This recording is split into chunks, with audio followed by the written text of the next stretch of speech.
hozir diqqat bilan ahamiyat berib, e'tibor berib videoni eshiting va berilgan praktikani qayta bajaring. Agar siz pul energiyasi bilan o'zingizni bir xamohanglikka keltirmoqchi bo'lsangiz, ya'ni real hayotingizda pullardagi oqimni, garmoniyani kirgizmoqchi bo'lsangiz real hayotga.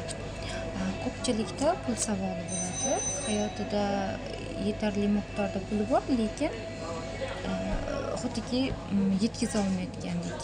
Ya'ni yoki bo'lmasam doimiy keladigan puli bo'lgan taqdirda ham nimalargadir yetkiza olmaydi, yetishmovchilik ongi kuchli bo'ladi. Yoki bo'lmasam umuman hayotiga pul kirgiza olmaydi. Kasbi, ish faoliyati bo'lgani bilan o'ziga yetarli miqdorda pul kirgiza olishmaydi. Mana shunday paytda juda chuqur yordam beradi pul energiyasi bilan xamohanglikka kelib olish. Hozirgi tavsiya qiladiganim yozma texnika. Bitta qog'oz olasiz va qog'oz markasiga ko'rinadigan qilib jирный nuqta qo'yasiz. Qizil rangdan foydalanasiz iloji boricha. Qizil ruchka yoki qizil markerdan qizil rangdan tochka qo'yasiz va shu nuqtadan boshlab cheksizlik belgisini chizasiz. Hozir ko'rsataman, qog'ozda chizib tayyorlab qo'yganman. Mana shunaqa ko'rinishda cheksizlik belgisini chizasiz va cheksizlik belgisi bir tarafiga pul, boylik, energiyasi deb yozib qo'yasiz va ikkinchi tarafiga o'zingiz ismingizni yozib qo'yasiz.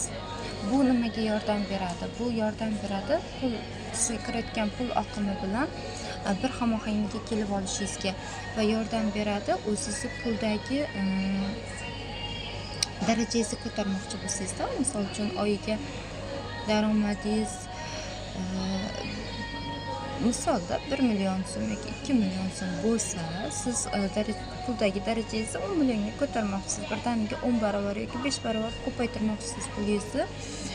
Mana shu miqdordagi pulni yozib ham, pul energiyasi deb miqdorini yozib ham bajarishingiz mumkin bu texnikanda. Ya'ni mana cheksizlik belgisi chizilgan, bu yeriga bu yon tarafiga boylik, pul energiyasi deb yozasiz.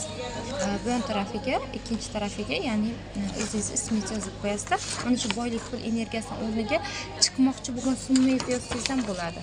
Qancha summaga chiqmoqchisiz? $1000, $5000, ya'ni o'zingizni daromadingizdan 5 barobarmi, 10 barobarmi ko'paytirmoqchi bo'lgan summangizni yozib bajarib qo'yasiz va bu qog'ozni nima qilasiz? Qog'ozni o'zingizni kashilogingizda yoki bo'lmasa pul saqlaydigan idishingizda qo'yishingiz mumkin va 3 oy davomida bu qog'oz sizda turishi kerak bo'ladi. Ishonch bildirasiz va tavsiya qilaman, bu praktikani bajarishdan oldin kanalimizda bor sehrgarlik kodlari, bularni eshitgan holatda yoki bo'lmasa ong kengaytiruvchi praktika meditatsiyalarni bajarib qalbingizni sokinlikka, tinchlikka olib kelib olgandan keyin mana shu texnikani bajarasiz va bu qog'ozni saqlaysiz. Qarang, yana bitta joyi ismingizni yozgan joyingizga o'zingizni 3/4lik umuman tushgan rasmingizni sig'adigan razmerda, ya'ni shu cheksizlik belgisi ikkinchi dumaloqga sig'adigan joyi qilib kesib yopishtirib qo'ysangiz ham bo'ladi. Bu juda ham kuchli ishlaydi. Shunday belgilar bor. Belgini o'zi juda kuchli kuchga, qudratga ega, ya'ni energiyaga ega bo'ladi. Shunday belgilardan biri bu cheksizlik belgisi. Cheksizlik belgisi bilasiz, bu yotgan 8. Cheksizlik belgisini ahamiyat bergan bo'lsangiz, dollarda belgisi bor-ku, bu ham xuddiki shu cheksizlik ramzida olinganda. Shuning uchun bu texnikani bajarayotganingizda ayniqsa pulda juda kuchli ishlaydi. Ishonch bildirib bajaring va 3 oy davomida o'zingizni kuzatishingizni tavsiya qilaman. Yana bu cheksizlik belgisini chizib xamohanglikka kelish texnikasini nimada bajarsa bo'ladi? Munosabatlarda ham bajarib ko'rsangiz bo'ladi. Turmush o'rtog'ingiz bilan munosabatingiz sizni qoniqtirmayaptimi? Bir tarafiga turmush o'rtog'ingiz ismini yoki rasmini yopishtirasiz, ikkinchi tarafiga o'zingizni va mana shu cheksizlik belgisini chizib olgandan keyin ichiga bularni joylashtirib chiqasizda, hayotingizda mana qarang, oxirida aytasiz.